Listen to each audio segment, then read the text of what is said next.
અમારા ચારણી સાહિત્યમાં એમ કહેવાય કે દુહાના આમ તો કઈક પ્રકાર છે.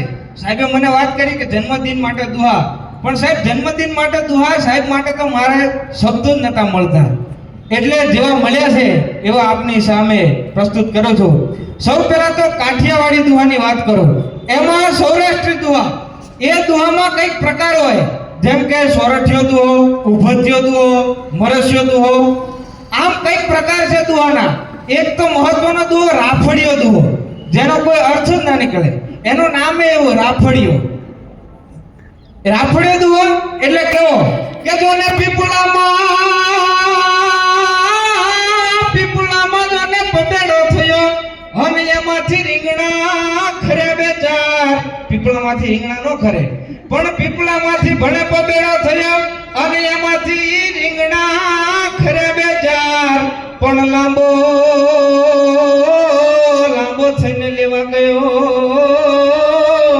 એ રાખેગાર કે રામ રામ. પણ લાંબો લાંબો લાંબો થઈને લેવા ગયો રાખેગાર કે રામ રામ. અમારા ચારણી સાહિત્યમાં આવા સજ્જન માણસો જે બેઠા હોય ત્યારે શું કહે કે જનની જણ તો ભગત જણ દે અને કાવા દાતાર કે સુરવીર. જનની જણ તો ભગત જણ કા દાતાર કા સુર. નહીં તો રે દેવાંજણી અરે તારું મત રે ગુમાવીશ નૂર. પણ મત રે રે દે તું વાંજણી, પણ મત રે ગુમાવીશ નૂર.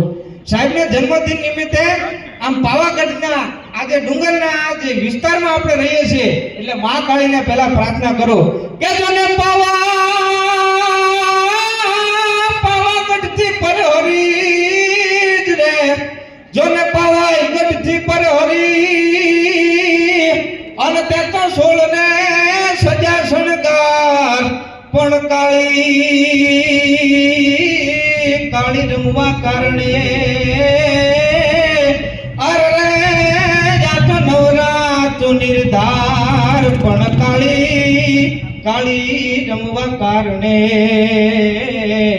આજ નવરાતો નિર્ધાર.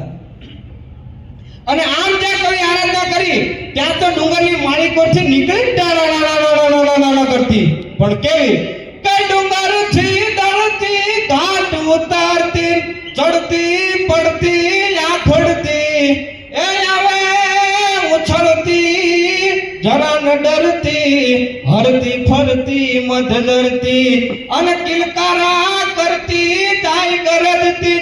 જો બને વાંચતી